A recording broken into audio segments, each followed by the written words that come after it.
राम राम जी। गीता जी का चौथा अध्याय।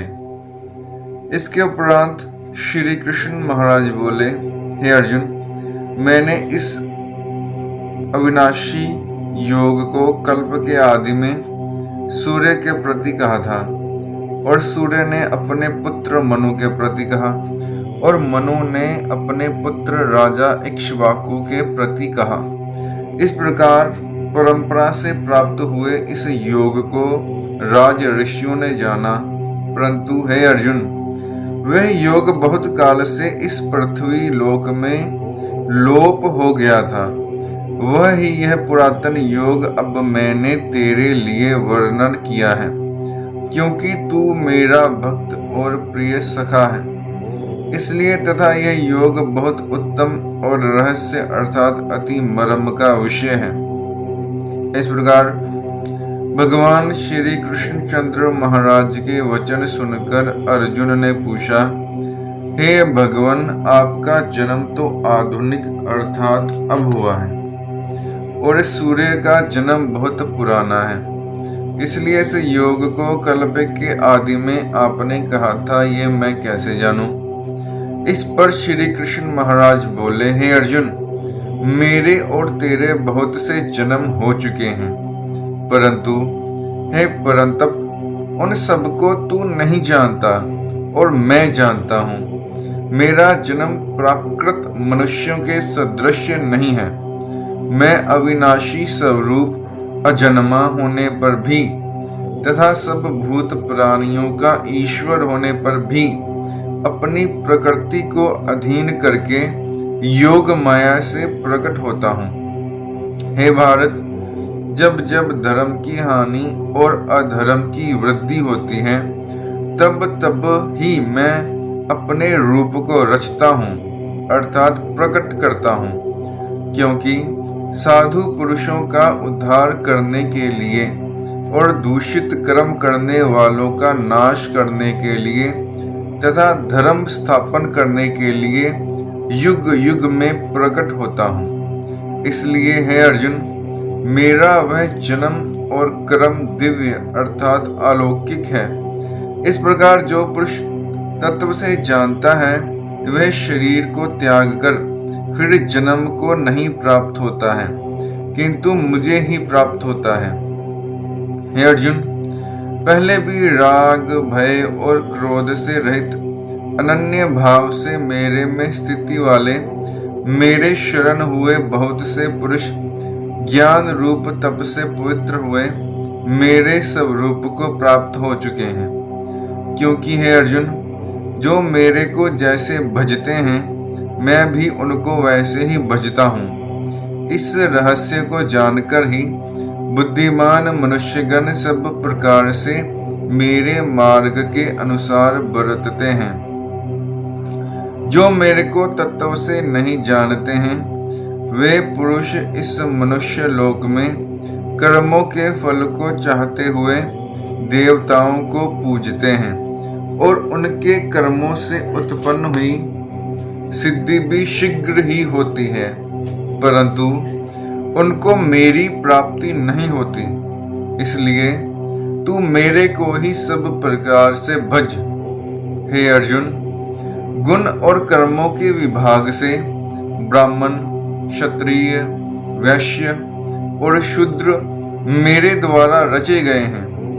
उनके कर्ता को भी मुझ अविनाशी परमेश्वर को तू अकर्ता ही जान, क्योंकि कर्मों के फल में मेरी स्पृहा नहीं है, इसलिए मेरे को कर्म लिपायमान नहीं करते। इस प्रकार जो मेरे को तत्व से जानता है, वह भी कर्मों से नहीं बंधता है, तथा पहले होने वाले मुमुक्षु पुरुषों द्वारा भी इस प्रकार जानकर ही कर्म किया गया है। इससे तू भी पूर्वजों द्वारा सदा से किए हुए कर्म को ही कर। परंतु कर्म क्या है और अकर्म क्या है, ऐसे इस विषय में बुद्धिमान पुरुष भी मोहित हैं। इसलिए मैं वह कर्म अर्थात कर्मों का तत्व तेरे लिए अच्छी प्रकार से कहूँगा कि जिसको जानकर तू अशुभ अर्थात संसार बंधन से छूट जाएगा। कर्म का स्वरूप भी जानना चाहिए और अकर्म का स्वरूप भी जानना चाहिए तथा निषिद्ध कर्म का स्वरूप भी जानना चाहिए, क्योंकि कर्म की गति गहन है। जो पुरुष कर्म में अर्थात अहंकार रहित की हुई संपूर्ण चेष्टाओं में अकर्म अर्थात वास्तव में उनका ना होना पना देखे, और जो पुरुष अकर्म में अर्थात अज्ञानी पुरुष द्वारा किए हुए संपूर्ण क्रियाओं के त्याग में भी कर्म को अर्थात त्याग रूप क्रिया को देखे, वह पुरुष मनुष्यों में बुद्धिमान है और वह योगी संपूर्ण कर्मों का करने वाला है। हे अर्जुन, जिसके संपूर्ण कार्य कामना और संकल्प से रहित हैं, ऐसे उस ज्ञान रूप अग्नि द्वारा भस्म हुए कर्मों वाले पुरुष को ज्ञानी जन भी पंडित कहते हैं। जो पुरुष सांसारिक आश्रय से रहित सदा परमानंद परमात्मा में तृप्त है, वह कर्मों के फल और संग अर्थात कर्तृत्व अभिमान को त्याग कर कर्म में अच्छी प्रकार बरतता हुआ भी कुछ भी नहीं करता है। जीत लिया है अंतःकरण और शरीर जिसने, तथा त्याग दी है संपूर्ण भोगों की सामग्री जिसने, ऐसा आशा रहित पुरुष केवल शरीर संबंधी कर्म को करता हुआ भी पाप को नहीं प्राप्त होता है। अपने आप जो कुछ आप प्राप्त हो उसमें ही संतुष्ट रहने वाला और हर्ष शोक आदि द्वंद्वों से अतीत हुआ तथा मत्सरता अर्थात ईर्ष्या से रहित सिद्धि और असिद्धि में समत्व भाव वाला पुरुष कर्मों को करके भी नहीं बंधता है, क्योंकि आसक्ति से रहित ज्ञान में स्थित हुए चित्त वाले यज्ञ के लिए आचरण करते हुए मुक्त पुरुष के संपूर्ण कर्म नष्ट हो जाते हैं।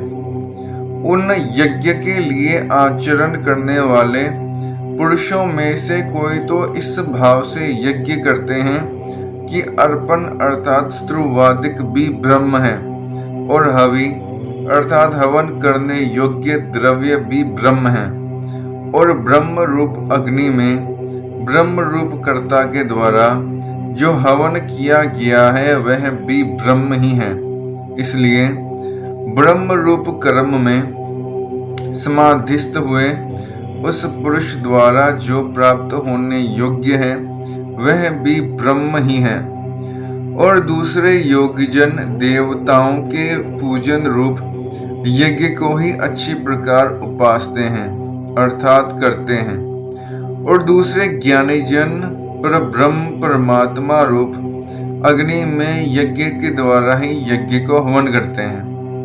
अन्य योगी जन श्रोत्रादिक सब इंद्रियों को संयम अर्थात स्वाधीनता रूप अग्नि में हवन करते हैं, अर्थात इंद्रियों को विषयों से रोककर अपने वश में कर लेते हैं, और दूसरे योगी लोग शब्दादिक विषयों को इंद्रिय रूप अग्नि में हवन करते हैं, अर्थात राग द्वेष रहित इंद्रियों द्वारा विषयों को ग्रहण करते हुए भी भस्म रूप करते हैं। दूसरे योगीजन संपूर्ण इंद्रियों की चेष्टाओं को तथा प्राणों के व्यापार को ज्ञान से प्रकाशित हुई परमात्मा में स्थिति रूप योगाग्नि में हवन करते हैं। दूसरे कई पुरुष ईश्वर अर्पण बुद्धि से लोक सेवा में द्रव्य लगाने वाले हैं। वैसे ही कई पुरुष स्वधर्म पालन रूप तप यज्ञ को करने वाले हैं, और कई अष्टांग योग रूप यज्ञ को करने वाले हैं, और दूसरे अहिंसादि तीक्ष्ण व्रतों से युक्त यत्नशील पुरुष भगवान के नाम का जप तथा भगवत प्राप्ति विषयक शास्त्रों का अध्ययन रूप ज्ञान यज्ञ के करने वाले हैं। दूसरे योगीजन अपान वायु में प्राण वायु को हवन करते हैं, वैसे ही अन्य योगीजन प्राण वायु में अपान वायु को हवन करते हैं, तथा अन्य योगीजन प्राण और अपान की गति को रोककर प्राणायाम के परायण होते हैं। दूसरे नियमित आहार करने वाले योगीजन प्राणों को प्राणों में ही हवन करते हैं। इस प्रकार यज्ञों द्वारा नाश हो गया है पाप जिनका, ऐसे यह सभी पुरुष यज्ञों को जानने वाले हैं। हे कुरुश्रेष्ठ अर्जुन, यज्ञों के परिणाम रूप ज्ञानामृत को भोगने वाले योगीजन सनातन परब्रह्म परमात्मा को प्राप्त होते हैं, और यज्ञ रहित पुरुष को यह मनुष्य लोक भी सुखदायक नहीं है, फिर परलोक कैसे सुखदायक होगा। ऐसे बहुत प्रकार के यज्ञ वेद की वाणी में विस्तार किए गए हैं। उन सबको शरीर, मन और इंद्रियों की क्रिया द्वारा ही उत्पन्न होने वाले जान। इस प्रकार तत्व से जानकर निष्काम कर्म योग द्वारा संसार बंधन से मुक्त हो जाएगा। हे अर्जुन, सांसारिक वस्तुओं से सिद्ध होने वाले यज्ञ से ज्ञान रूप यज्ञ सब प्रकार से श्रेष्ठ है, क्योंकि हे पार्थ, संपूर्ण यावन मात्र कर्म ज्ञान में शेष होते हैं, अर्थात ज्ञान उनकी पराकाष्ठा है। इसलिए तत्व को जानने वाले ज्ञानी पुरुषों से भली प्रकार दंडवत प्रणाम तथा सेवा और निष्कपट भाव से किए हुए प्रश्न द्वारा उस ज्ञान को जान। वे मर्म को जानने वाले ज्ञानीजन तुझे उस ज्ञान का उपदेश करेंगे कि जिसको जानकर तू फिर इस प्रकार मोह को प्राप्त नहीं होगा। और हे अर्जुन, जिस ज्ञान के द्वारा सर्वव्यापी अनंत चेतन रूप हुआ अपने अंतर्गत समष्टि बुद्धि के आधार संपूर्ण भूतों को देखेगा, और उसके उपरांत मेरे में अर्थात सच्चिदानंद घन स्वरूप में एक ही भाव हुआ सच्चिदानंदमय ही देखेगा। यदि तू सब पापियों से भी अधिक पाप करने वाला है, तो भी ज्ञान रूप नौका द्वारा निसंदेह संपूर्ण पापों को अच्छी प्रकार से तर जाएगा। हे अर्जुन, जैसे प्रज्वलित अग्नि ईंधन को भस्ममय कर देता है, वैसे ही ज्ञान रूप अग्नि संपूर्ण कर्मों को भस्ममय कर देता है। इसलिए इस संसार में ज्ञान के समान पवित्र करने वाला निसंदेह कुछ भी नहीं है। उस ज्ञान को कितने ही काल से अपने आप समत्व बुद्धि रूप योग के द्वारा अच्छी प्रकार शुद्धांतःकरण हुआ पुरुष आत्मा में अनुभव करता है। हे अर्जुन, जितेंद्रिय तत्पर हुआ श्रद्धावान पुरुष ज्ञान को प्राप्त होता है। ज्ञान को प्राप्त होकर तत्क्षण भगवत प्राप्ति रूप परम शांति को प्राप्त हो जाता है। हे अर्जुन, भगवत विषय को ना जानने वाला तथा श्रद्धा रहित और संशय युक्त पुरुष परमार्थ से भ्रष्ट हो जाता है। उनमें भी संशय युक्त पुरुष के लिए तो ना सुख है और ना यह लोक है, ना परलोक है, अर्थात यह लोक और परलोक दोनों ही उसके लिए भ्रष्ट हो जाते हैं। हे धनंजय, समता बुद्धि रूप योग द्वारा भगवद अर्पण कर दिए हैं संपूर्ण कर्म जिसने, और ज्ञान द्वारा नष्ट हो गए हैं सब संशय जिनके। ऐसे परमात्म परायण पुरुष को कर्म नहीं बांधते हैं। इससे हे भरतवंशी अर्जुन, तू समतव बुद्धि रूप योग में स्थित हो और अज्ञान से उत्पन्न हुए हृदय में स्थित इस अपने संशय को ज्ञान रूप तलवार द्वारा छेदन करके युद्ध के लिए खड़ा हो। इति श्रीमद् भगवत गीता रूपी उपनिषद एवं ब्रह्म विद्या तथा योग शास्त्र विषयक श्री कृष्ण और अर्जुन के संवाद में ज्ञान कर्म संन्यास योग नामक चौथा अध्याय संपूर्ण। धन्यवाद।